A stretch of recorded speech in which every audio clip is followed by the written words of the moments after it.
Wonderful. Good morning, everybody, and welcome to Cyber Norms, Law and Accountability, Roads to Progress, a webinar organized jointly by the Washington Foreign Law Society and by the Simpson Center. I am Michael Todori, president of the Washington Foreign Law Society. The Washington Foreign Law Society was founded in 1952 to promote knowledge and understanding of international legal matters, comparative legal issues, and foreign law. Our co-host today is the Simpson Center. Simpson is a think tank based in Washington, D.C., with offices in Brussels and non-resident fellows around the world. This event is part of a series that Washington Foreign Law Society and Simpson have jointly produced to examine and discuss legal accountability in cyberspace. If you haven't followed our prior events, I do encourage you to go to the WFLS website, that's WFLS.org, to take a look at prior events. All the videos are up and you can watch the recordings as you please. They're extremely interesting, so I do highly recommend that. Today's event will be moderated by Allison Pitlack. Allison is a non-resident fellow at the Simpson Center and also manages the disarmament program of the Women's International League for Peace and Freedom.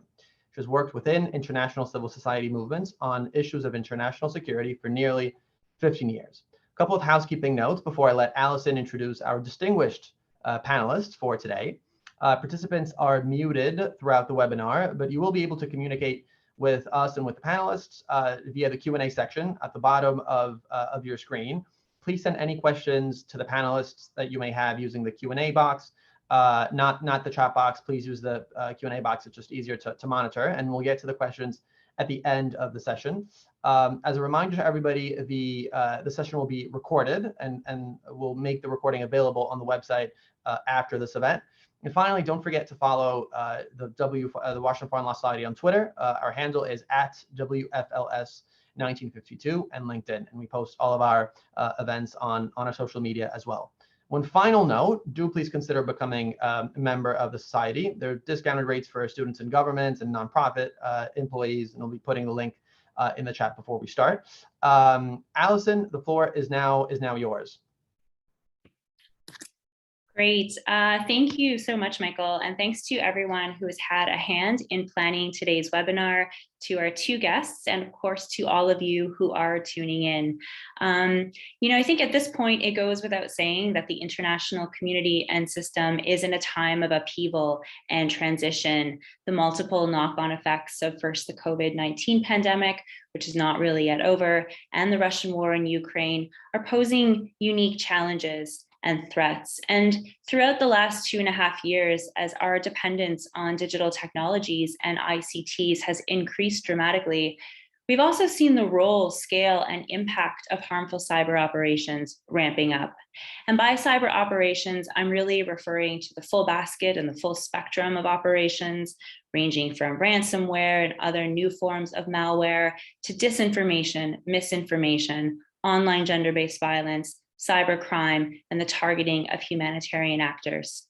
And while interstate cyber operations are not new, they have been an area of particular commentary and concern in the context of the war in Ukraine. And some feel that the role of cyber operations in that conflict have maybe been less damaging or less central to the Russian offensive efforts than what was initially anticipated. But nonetheless, this is a dimension of the conflict that bears examination. And one of the consequences of this current landscape is that we're seeing the sanctity of international and law norms being challenged, and cyberspace is no exception. So in a context of upheaval and change, we are asking today through this webinar, what impact can discussions around cyber norms, law, and accountability have in today's world? What hope can we have? And clearly, we must have some hope because work is going forward on many fronts to advance law, to uphold norms and accountability.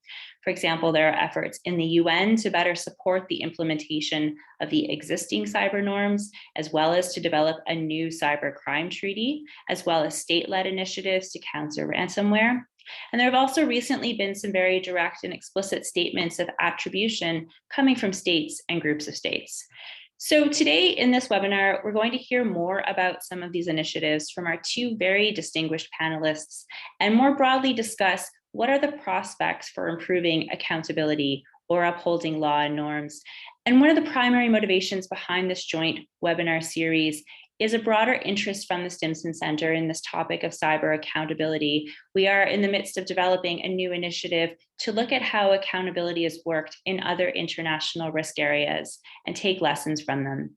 So I'll turn now to our two guests. It is my great pleasure to introduce first Michelle Markoff, who is the Acting Deputy Assistant Secretary for International Cybersecurity in the new State Department Bureau of Cyberspace and Digital Policy.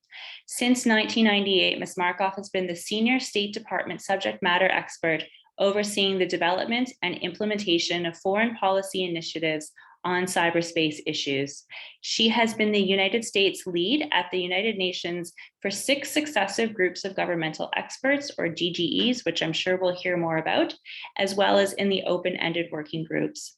She has also played a central role in developing OSCE and ASEAN cyber confidence building measures and in advancing bilateral cyber cooperation between the United States and Russia. And I'm equally pleased to introduce our other guest, Katitza Rodriguez, who is the Policy Director for Global Privacy at the Electronic Frontier Foundation, the EFF, a role that she has held since 2010. Prior to that, she has been an advisor to the UN Internet Governance Forum and worked with the Electronic Privacy Information Center in Washington, DC, where, amongst other things, she worked on a privacy and human rights report, which was an international survey of privacy laws and developments in more than 60 countries. So welcome, Michelle, welcome, Katitza. We're really, really excited to have both of you with us here today. And our format is very simple. I have a few questions for each of you that I think we'll take in turn, looking for, short-ish answers, I guess, in a moderated discussion format of about 20 or 30 minutes. After which we'll open to questions from the audience, including some that have been sent in advance. So my first question, and I will address this to both speakers, but I think maybe first to Ms. Markoff, this question is really a bit of a scene setter. As I've already described, there are a lot of different types of malicious cyber activity happening all the time, from cybercrime to critical infrastructure attacks and use of spyware. And all of these pose various challenges and concerns. But if we're having a conversation today about upholding international law and implementing cyber norms, what in your view are some of the primary challenges that we face? What do we need to be most concerned about or focus our efforts? Well, thank you, Allison, and good morning, everybody. I'm very pleased to be here to talk to you about all of these issues. Well, we face a myriad of challenges in the current context.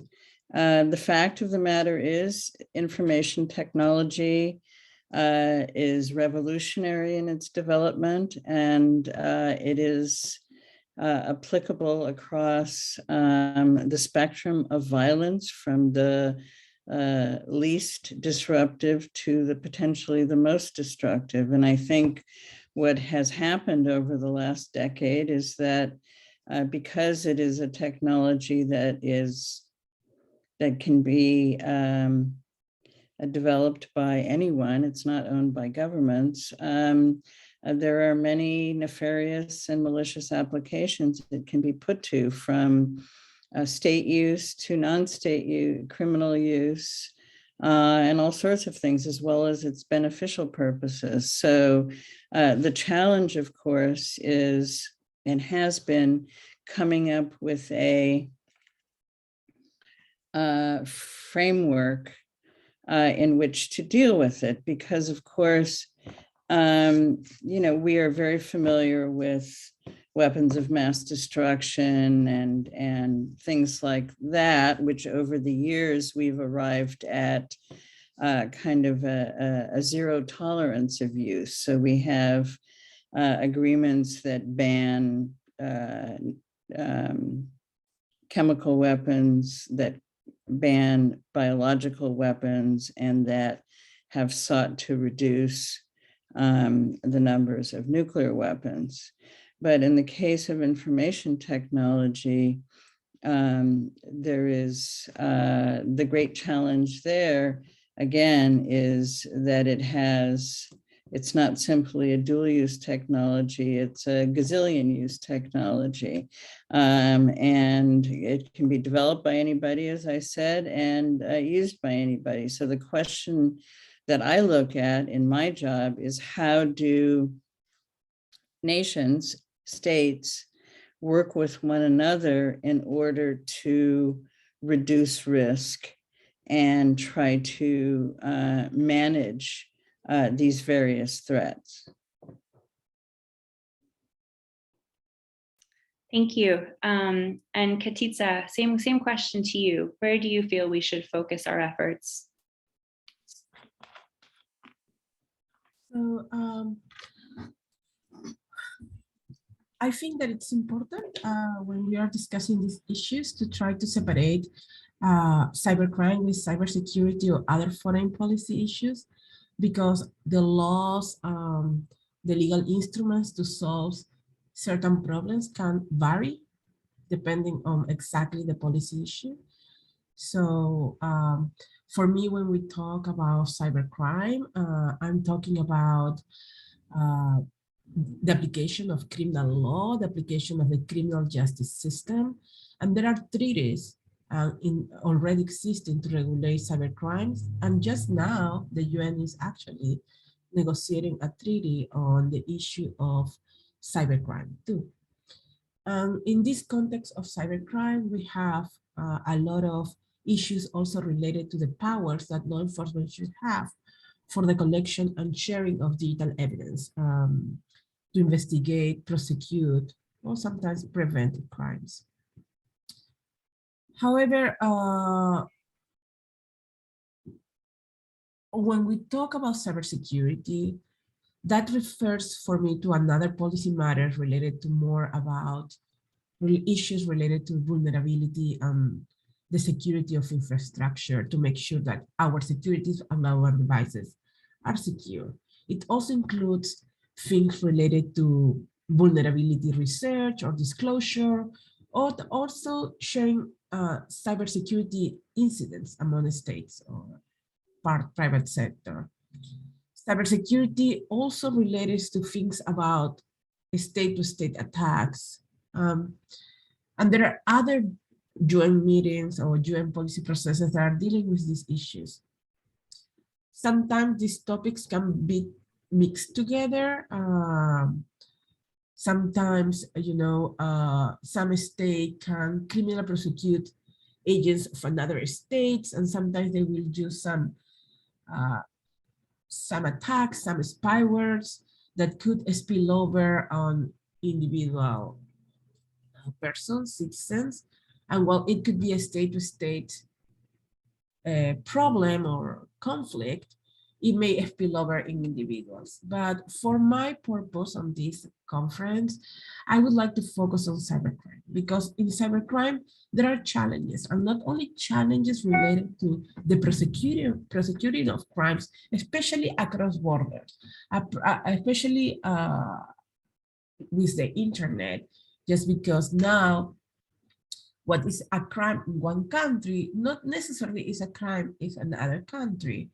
And so they're trying, and while there are challenges in the prosecution of cybercrime, and it's important to protect cybercrime, to protect the livelihoods of people, we also know and we have seen how a state having used cybercrime laws to target activists, journalists, human rights defenders. Sometimes some states have confused terrorists and critics with dissent and activists in some countries.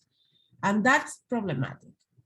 We have seen that with the use of illegal targeting of activists with malware. Some of these malware have been used even to being used to murder activists and these people. And so that have a concern for a civil society perspective. When we talk about cybercrime, I think our agenda is to ensure that these crimes are narrow, specific, and that there are human rights safeguards and due process in place to ensure that these crimes are not being abused. And that's kind of the agenda or the policy issues we contribute into the debate. Thank you. Absolutely. And I think later on in the program, I'm going to come back to you to ask a little bit more about the cybercrime treaty process and how you are trying to get the definition and scope that you want and see good human rights protections included in that treaty. But thanks to both of you for that. I sometimes feel like when I'm speaking with friends or family who work in other areas and I say, yeah, I do some stuff on cyber policy. And they're like, well, what does cyber mean? Is it this? Is it that? Is it, what is it? And it's really all these things. It's this very multifaceted area of work that's bound together by a single word. So I think it was helpful for me and hopefully for our listeners as well to kind of unpack that a little bit more. So thank you. I'm going to move now to our second question, and this one is for you, Michelle. So the U.S. government has been very central to multilateral and in particular the UN discussions on state behavior in cyberspace and the use of ICTs, for more than 20 years. And you have been personally engaged and leading on this work for much of this time. But the creation of the new State Department Bureau of Cyberspace and Digital Policy, it's a new development. And I think, some in our audience, many in our audience are curious to hear a little bit more about that. So what can you share about its work and objectives in the near or the long term? And what will this mean for US government engagement in the UN cyber processes? Well, thanks for the question, Allison. Yes, I think people are very curious about what's happening at the State Department with regard to the new bureau. So basically, for over 20 years, the issue of international cybersecurity has had no real institutionalized home. For many years, it was done by me out of a variety of different bureaus where the fit wasn't really good. In 2011, the Obama administration created the Office of the Coordinator for Cyber Issues as akin to a special envoy office attached to the Office of the Secretary of State. And I've been the deputy coordinator in that office for the last 11, 12 years. But the fact of the matter is special envoy offices really serve at the pleasure of the secretary. And there was no surety that we would continue to exist. And indeed, there were some very precarious moments during the Trump administration where it was announced in the press that we had closed shop, we didn't exist anymore, none of which was the case. We continued to work very diligently at our jobs, but it just pointed out the lack of institutionalization of the issues in the department. And so for the last couple of years of the Trump administration, and then when the Biden administration came in, there came to be an understanding that the issue was here to stay as a foreign policy issue, that it needed to be elevated. There was a very uneven understanding, I think, among decision makers about the role of cyberspace. But the pandemic, ironically, pointed out the necessity of relying on information technology for every facet of our daily life in a way that perhaps wasn't clear before. In addition, we had obviously between 2014 and 2017, we had, as you have pointed out, Allison, a series of cyber incidents ranging from the attack on Sony Pictures to WannaCry and NotPetya, the attacks on the elections, all of which increased in their disruptiveness and destructiveness over time.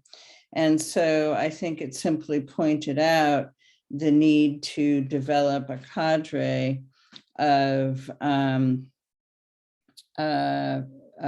foreign service and civil service officers within the department that could indeed deal with this issue and bring it to the attention of our superiors. So what happened was there had been a variety of different proposals for how that should take place.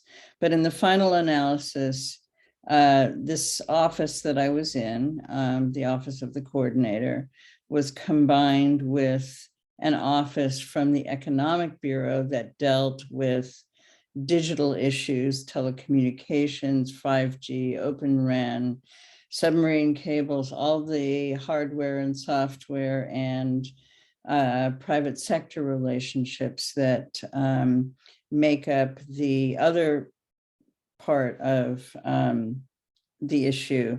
And we have been put together to create this new bureau. And as you noted, I'm still leading my issues.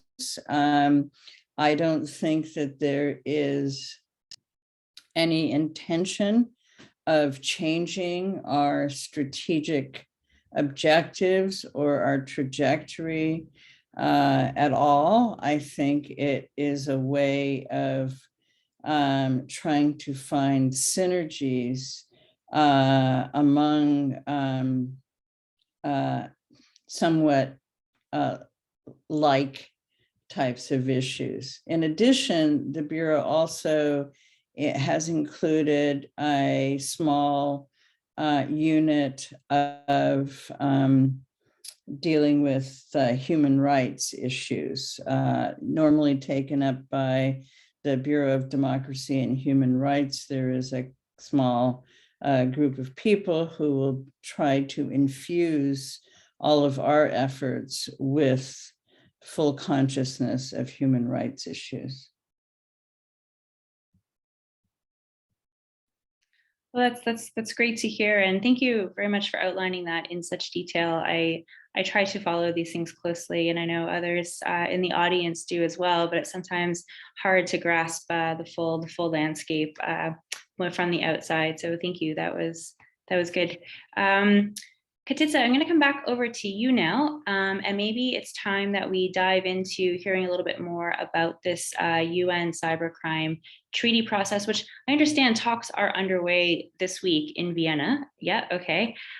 So can you maybe give us a bit more of a picture of what is happening there? What are people talking about? What is the status of the negotiation?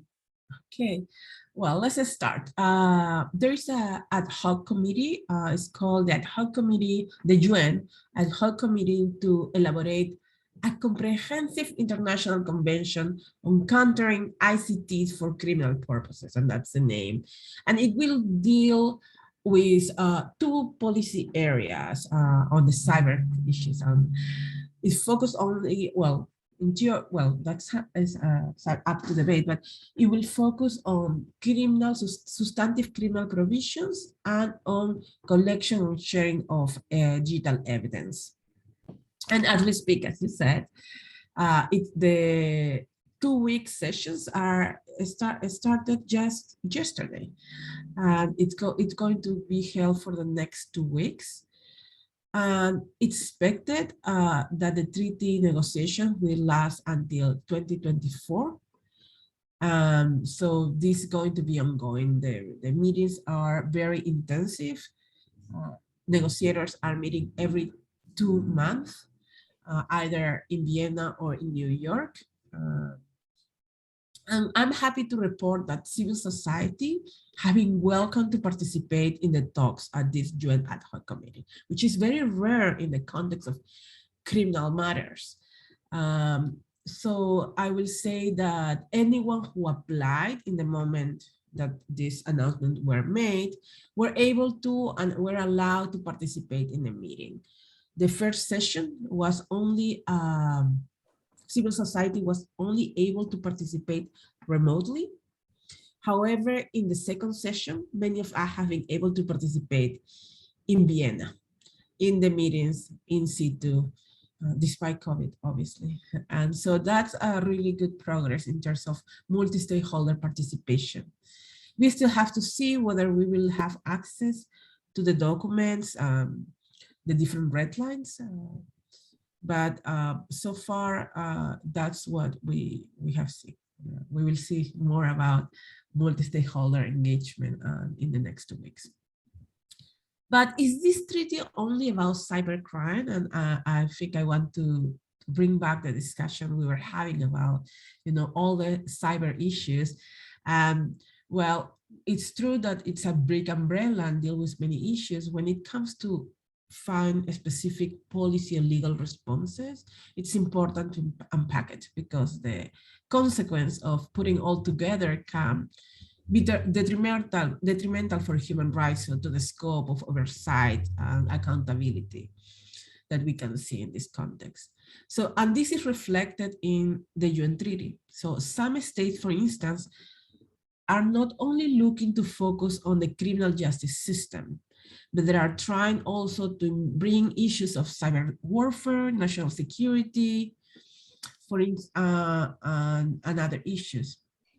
However, some states, for example, Brazil, the Dominican Republic, the European Union, Norway, Switzerland, the UK, and the United States are particularly advocating for a narrow crime-related focus, warning against the use of this treaty to impose broader controls on the internet.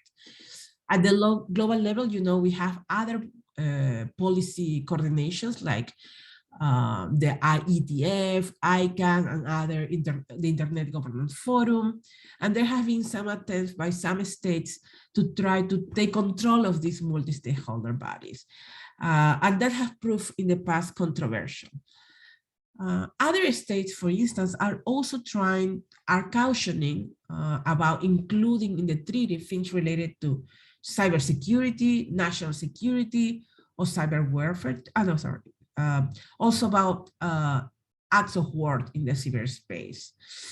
I think that some countries, for instance, like Turkey, who would like to see things like related to security of critical infrastructures, which are more related to cybersecurity related powers. The line between cybercrime and national security, cybersecurity, and cyber warfare is blurring, we understand, when military and security agencies increasingly involved in addressing some online crimes. But we believe that intelligence agencies, will different expansive powers with always minimal oversight in contrast to the criminal justice system. And there should not be the basis of any of these treaty obligations. So there are other committees in the UN, and many of you have more experience than me on that committee. There is a committee, the Open-Ended Working Group, group of government experts on responsible state behavior in the cyberspace that are dealing more about these issues of cyber warfare and cybersecurity, and that actually cybercrime. And we are trying, at least in the policy discussion, and so far it seems the policy discussions in the UN treaty is focusing on in the criminal justice system. Yeah, thank you for separating that out, because I think as you mentioned, there is kind of a blurring of these two, but they are being treated quite distinctly through different processes, because they also have unique characteristics and unique concerns.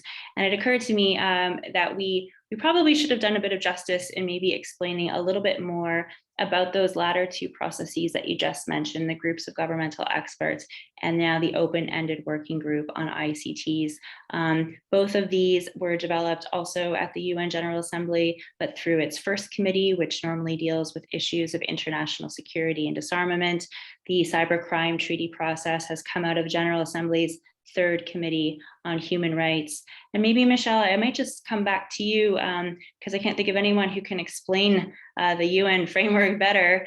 Maybe just to give our listeners just kind of a quick and dirty overview of what has come out of the GGEs and the OEWG that they should have in mind listening today. Well, nothing was quick. So I will, so this whole process started in 1998, and I would underscore that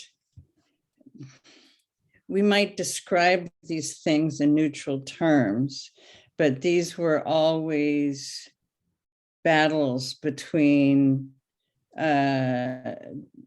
both in the first committee and the third committee are battles between Russia and the United States, and to a certain degree, China, over what the vision should be of an open, interoperable internet and how it should function. So in the first committee, which is the Arms Control and Political Military Committee, in 1998, Russia proposed an arms control convention that would have banned the development, deployment, and use by states of what they called information weapons, which included everything from electronic countermeasures to propaganda to the use of information and communication technology for warfare. To make a very long story short, in 2009, we changed the subject. And what we proposed was a framework that would affirm the international humanitarian law in terms of its applicability to state behavior in cyberspace. So what does that mean? That means that the rules of war, the laws of war, apply to state behavior in cyberspace above the threshold of the use of force. Important distinction to make. And so all the things that states are, that the UN Charter and international law basically prohibit states from doing, and the criteria they apply to state behavior during warfare apply with regard to a use of force in cyberspace.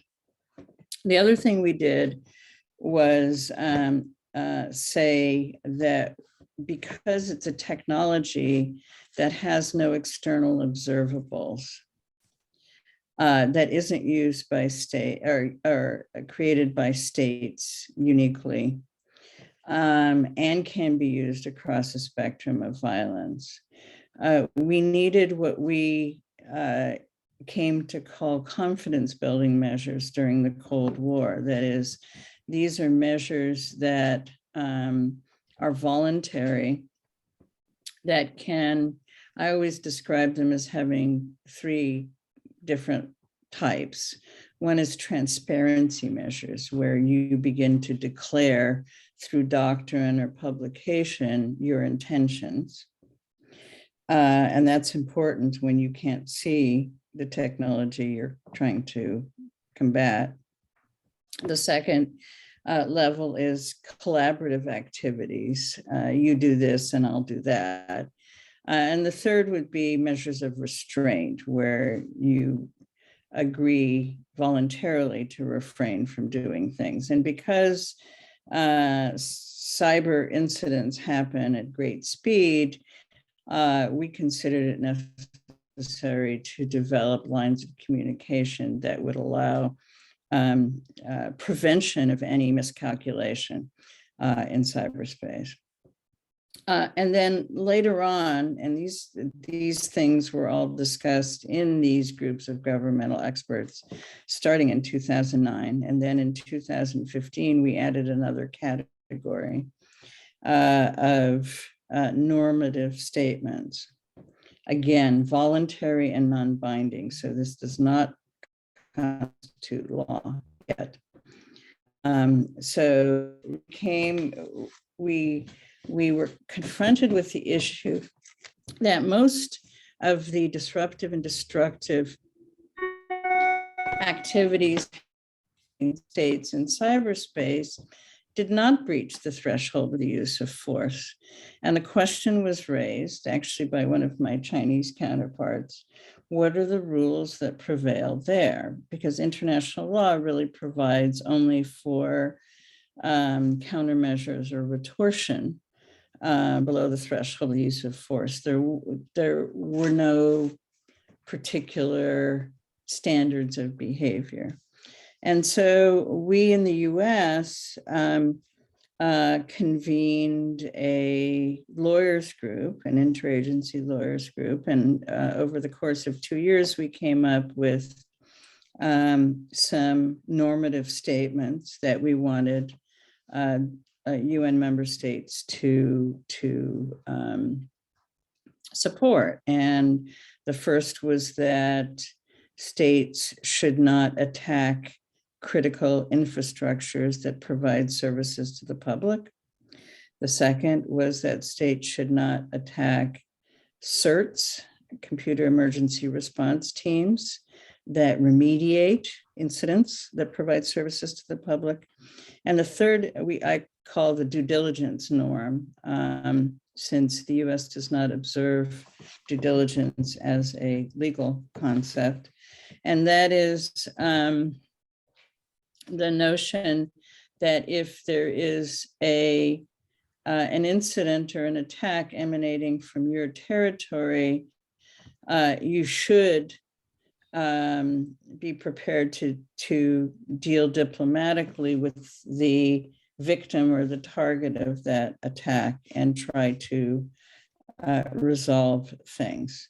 So when we tabled those concepts in the context of the 2015 GGE, other states offered some other views. And in total, there are 11 what we call, quote, peacetime norms, norms that were intended to provide standards of conduct to be observed, again, voluntarily and in a non-binding fashion by all state actors.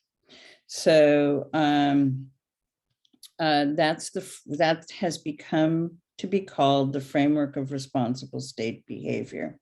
And that framework, those elements in much more detail have been in May of 21, fully by consensus affirmed by the General Assembly of the United Nations. So all 193 member states have agreed to abide by these norms, international law, and confidence building measures.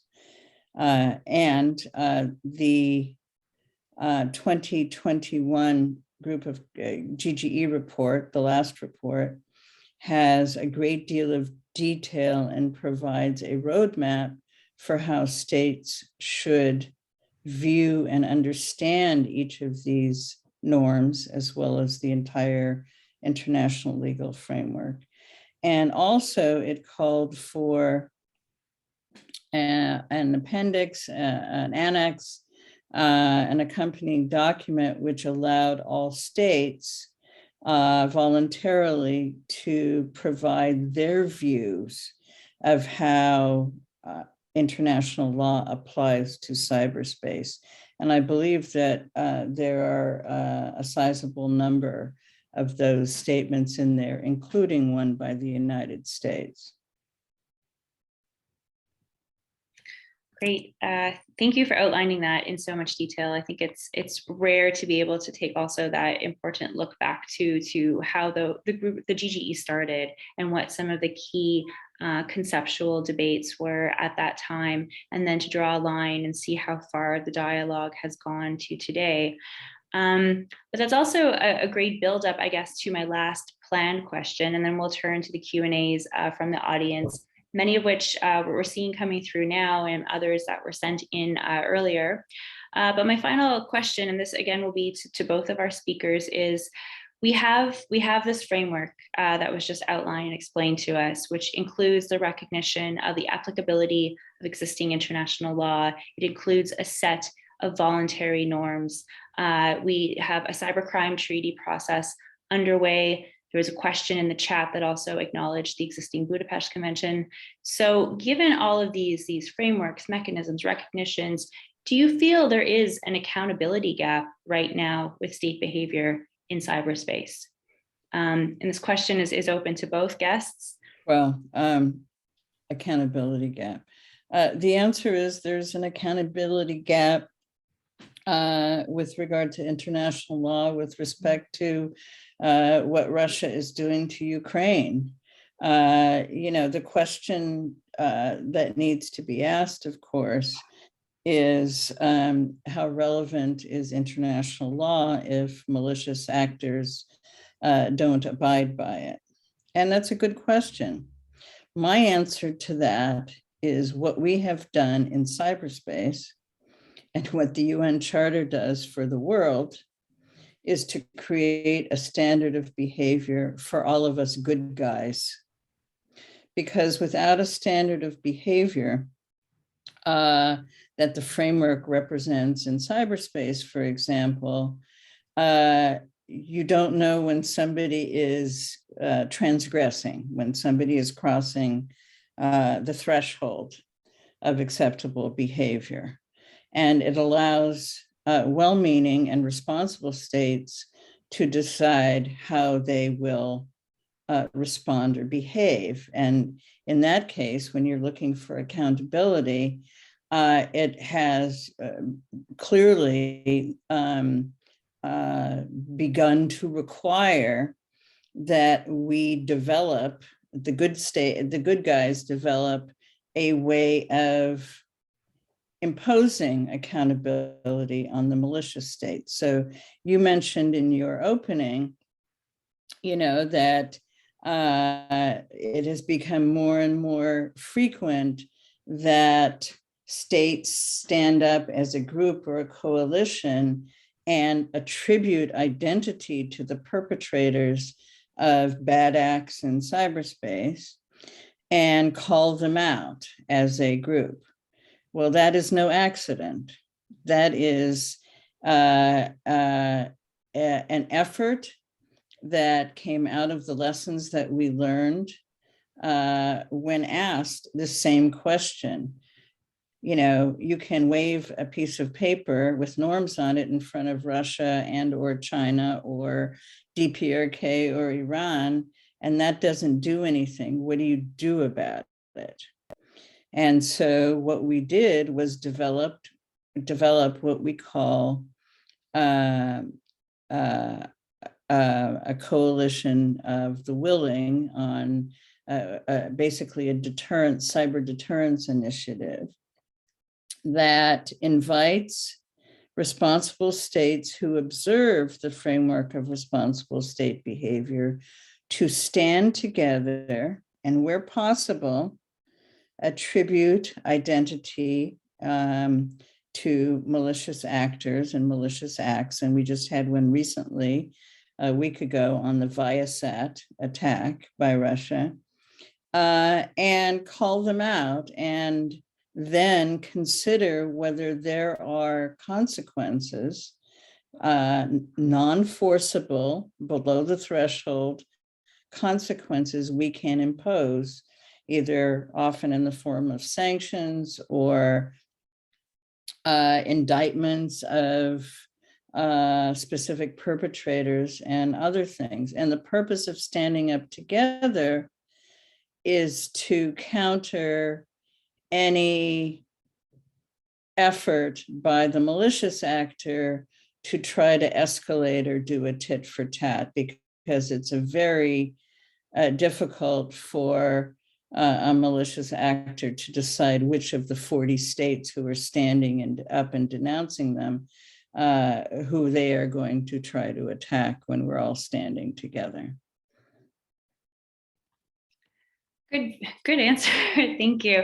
And I would maybe offer just as well, I think from civil society's perspective, and from a diverse range of organizations, there has long been a sort of interest in, bringing more accountability into the space. There were numerous proposals tabled during the 2019-2021 open-ended working group. This is something, as I mentioned before, that Stimson is also thinking a lot about. But Katiza, back to you. What are your thoughts on this very same question? Okay, when it comes to accountability, I think in the context of cybercrime, we are thinking about ensuring that the states, they will have powers to prosecute, investigate cybercrimes. We want to make sure that those powers are not being abused. So that's the context of what we see accountability. We want to make sure, for instance, the organizations, the Office for the High Commissioner on Human Rights has said that we have seen at the national level how some cybercrime laws are used to restrict freedom of expression, to target dissenting voices, to justify internet shutdowns, to interfere with privacy and anonymity, and to limit the rights to association and peaceful assembly.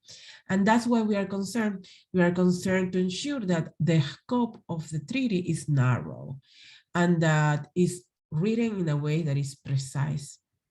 We have cautions in terms of the states to ensure that the crimes are focused on crimes that target ICTs, or the ICTs are the objects of these crimes. So articles like from 2 to 6 of the Budapest Convention, like illegal access to computing systems, illegal interceptions, data interference, among others, we suggest are the core of this crime.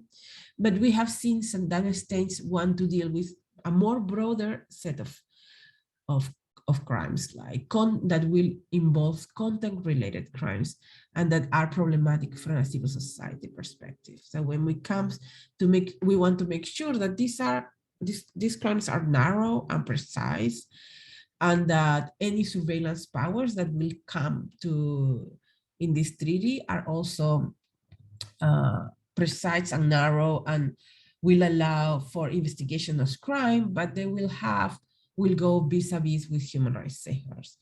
So it's important for law enforcement to be able to do their job and to be able to investigate crimes, but we need to make sure that they have the right check and balances to avoid abuse of power. And this is when human rights safeguards come in. They are not a tool that make difficult the work of law enforcement, but is the tool that will make a difference between a good cop and a bad one who does their job and one who abuses its powers. And that's why human rights safeguards, due process, fair trial are at the core, should be at the core of this debate. And that's for us, accountability. Thank you. Okay, thank you very much. Okay, we've got about 10 minutes left. I've maybe done poorly at time management, but the content has been fantastic. So I think that is okay. I want to turn to a couple of the questions that we received when people registered. So I've got one here for each of you. The first, let's go to Michelle. This is a question from Deborah Decker at Stimson Center. Can you tell us a little bit more about the U.S. International Ransomware Initiative, how it works and how it's coming along, and why, amid so many different cyber threats, did the U.S. decide to focus on ransomware in particular? Well, I can make some comments on it. So I'll take them in reverse order. The reason for the focus and its own is pretty much because when the Biden administration came into office, they were already being confronted by the first cyber incident that struck in the beginning of their administration, which was SolarWinds. So SolarWinds was a major software malware infection that affected over 18,000 entities. That was quickly followed by which was attributed to Russia. I guess the president attributed it in April. Then it was quickly followed on its heels by the Microsoft Exchange incident, a Chinese incident, which did a lot of infection as well. And then before they could even take a deep breath, you all remember Colonial Pipeline being hit by ransomware. So the significance of that, which is unlike SolarWinds and Hafnium, the Microsoft Exchange incident, Colonial Pipeline really affected gas availability to the entire East Coast. So it was it affects the public significantly. There were gas lines, there was lack of availability. My guess from the effects is that this struck the president hard, because this administration is all about how certainly cyber incidents and other things affect the working and middle class of the country. And that was a particular huge problem at the time. Also, it was a problem that was quickly attributed to criminal actors, non-state actors on the territory of the Russian Federation, which was presumed to allow them to operate that way. And it was also at the moment, if you remember, that the president was beginning to have his short-lived discussions with Putin. And and the Russians had since, 2014, 2015, when we curtailed our bilateral cyber discussions, had asked repeatedly to renew those cyber discussions. And we have been unprepared to do that. And the president said, okay, we'll talk to you about this, but it's going to be in the context of your stopping these ransomware activities. That is my memory of how the events came down. Now, what is the initiative? There are several different strands of activity. A lot of them focus on law enforcement. The one I'm involved in focuses on diplomacy, and again, getting our like-minded partners and allies together to figure out how to get states that harbor non-state actors who commit these things to effectively investigate and prosecute them. Great, thank you. Katitza, there was one advanced question for you as well. This is coming from Jungki Lim at the Asian Institute for Policy Studies. How could we regulate cyber theft or cryptocurrency related crimes as cyber crimes? And I might just bundle in there one quick question that came in from the floor during the session about how the negotiations in Vienna and New York are different from the Budapest Convention. So on the first one, most of the problems with cryptocurrency is more about the powers for trying to find, because it's built on anonymity and privacy and encryption, which is a good thing. The problem with the crimes related to this type of technology is sometimes the investigation of crimes. And so when we have talked to some law enforcement agencies on techniques, the way to deal with that is not necessarily on the criminalization, because those are already a crime in existing legislation. The problem is more on prosecuting and trying to find who is behind of this crime. And so in that case, some of the discussions is more at the practical level. So how do law enforcement will learn how to do workarounds, encryptions, or third-party services like Bitcoin anonymity or iPhone encryption or others.